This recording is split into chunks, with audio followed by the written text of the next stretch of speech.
So let's see what Jesus is talking about in the gospel today.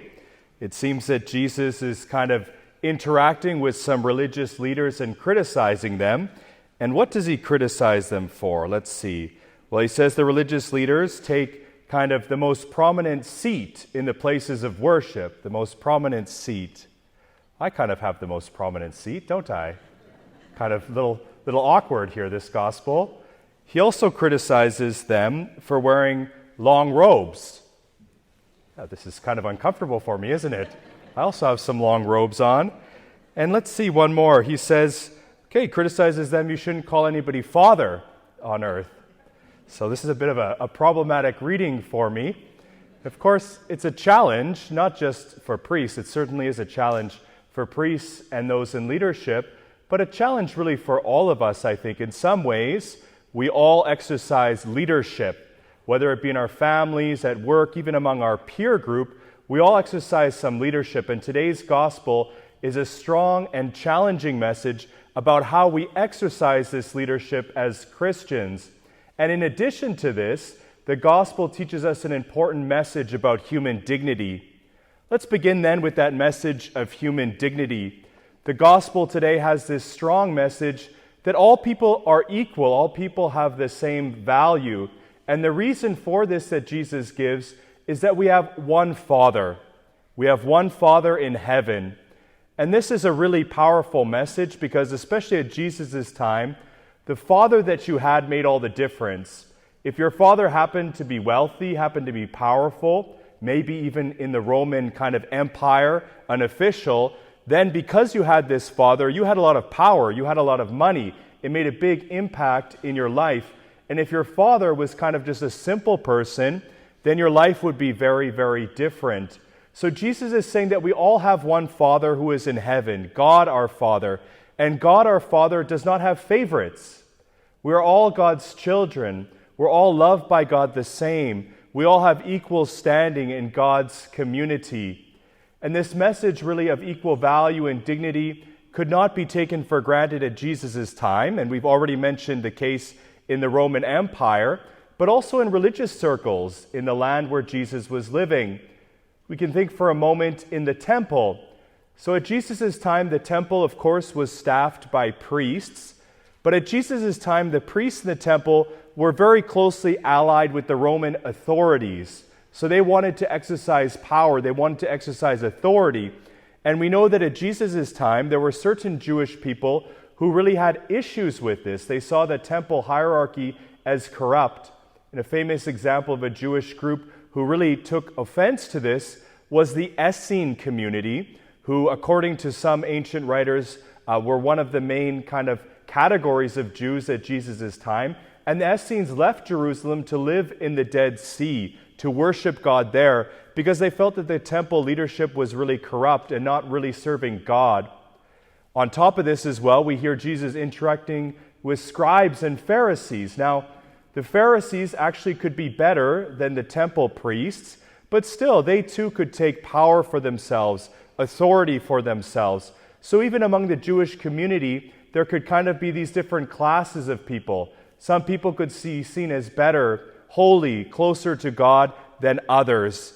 And really, this is why Christ's message is so revolutionary, so brilliant, that we all have this same Father. Because of this, we have equal dignity in God's eyes. And this really is what our baptism is all about. As baptized Christians, we are all equal in God's eyes. We don't receive different baptisms. If you have a certain kind of tax bracket, you don't get a better baptism than anybody else. If you're from a different family, you receive the same baptism. Baptism makes us of equal dignity, equal value in God's community. And this message was very radical. We know that in the early centuries of Christianity, before the time of Constantine, most Christians were found among former slaves or current slaves, and as well among women, because these categories of people really could kind of associate or feel liberated by the message of the gospel. That in our baptism, each and every one of us have this equal dignity before God. People in power and authority should not use this authority to oppress others or think that they're somehow better than others.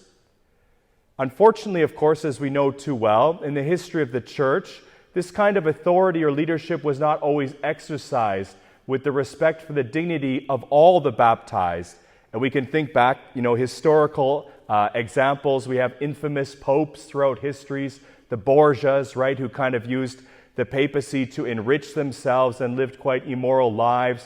Of course, all too clearly we know the devastating effects of the sexual abuse crisis, of clergy who have misused their power.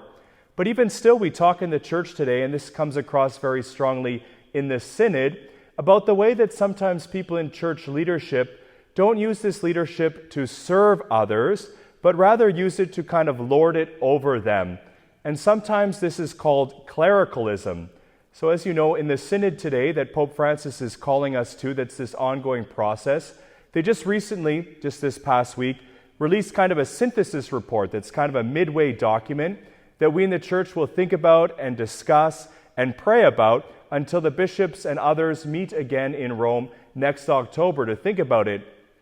And this synthesis report talks about clericalism and kind of the issue it is. I'd just like to read for you the kind of relevant paragraph from this report. So the report goes as follows.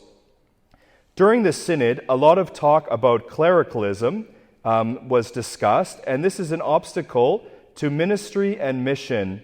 Clericalism stems from a misunderstanding of the divine call, viewing it more as a privilege than a service, and manifesting itself in the exercise of power in a worldly manner that refuses to allow itself to be accountable. This distortion of the priestly vocation needs to be challenged from the earliest stages of formation by ensuring close contact with the people of God and through concrete service learning experiences among those most in need. The exercise of priestly ministry today cannot be conceived of except in harmony with the bishop and the presbyterate and in profound communion with other ministries and charisms. Unfortunately, clericalism is a disposition that can manifest itself not only among ministers, but also among the laity. So this then is a very challenging paragraph that relates so closely to the gospel today that sometimes priests, the ordained people, don't see, or we don't see, I should say, our priesthood as a service of other people, but rather use it to exercise power and authority. And of course, this is a grave temptation for those who are ordained, but as the synthesis report goes, this is a temptation really for all Christians, because all of us sometimes have this desire for power. So we see sometimes as well in church groups that people can kind of try to use their positions of leadership not to serve others, but as ways sometimes to exercise power over them. So unfortunately in the church then, this has been and continues to be a bit of a challenge that we need to overcome in the light of the gospel.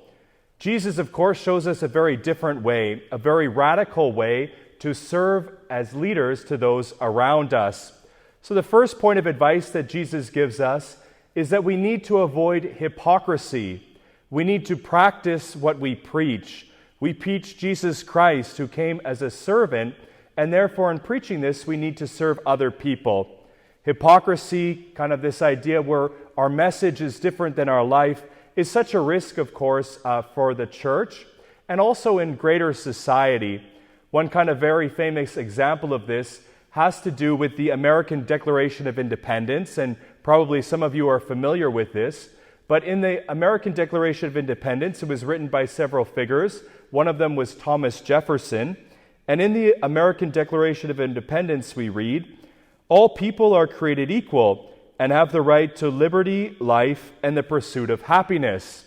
So this was written, among others, by Thomas Jefferson. But as we know from the study of history, Thomas Jefferson had many slaves. He was a slave owner.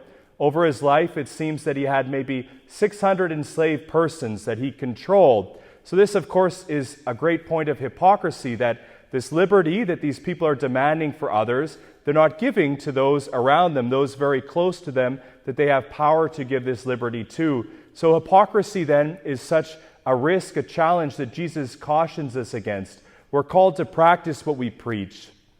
The ultimate message of this gospel, of course, is that true leadership, and again, we're all called to be leaders in one way or another, True leadership is not through the exercise of authority and power, but through service. To be a true leader in the Christian sense is to serve. And this is what Jesus came to do. The gospel is talking about this from start to finish. Jesus had authority, had power as being God, but he emptied himself of this power. He became a servant. Jesus says he came not to be served, but to serve. Jesus, we saw at the Last Supper in John's Gospel, washes the feet of his disciples. St. Paul gives us a fascinating and important illustration of what it means to serve in his first reading to the Thessalonians. St. Paul uses an important image. St. Paul tells us that if we really want to know what it means to serve as Christians, as leaders, we should look at parents, as mothers and fathers. We can think about this ourselves, of course, all these wonderful models of mothers and fathers out there who serve in a selfless way, laying down their life for their children, not counting the cost of their service. And Paul, in his first letter to the Thessalonians, that is a mouthful, Thessalonians, takes on this image. Paul, in his letters, sometimes says he's like a father to the community, that he serves them selflessly. He's not looking to enrich himself. Paul even emphasizes to the early Christian communities that he's continuing to exercise his trade.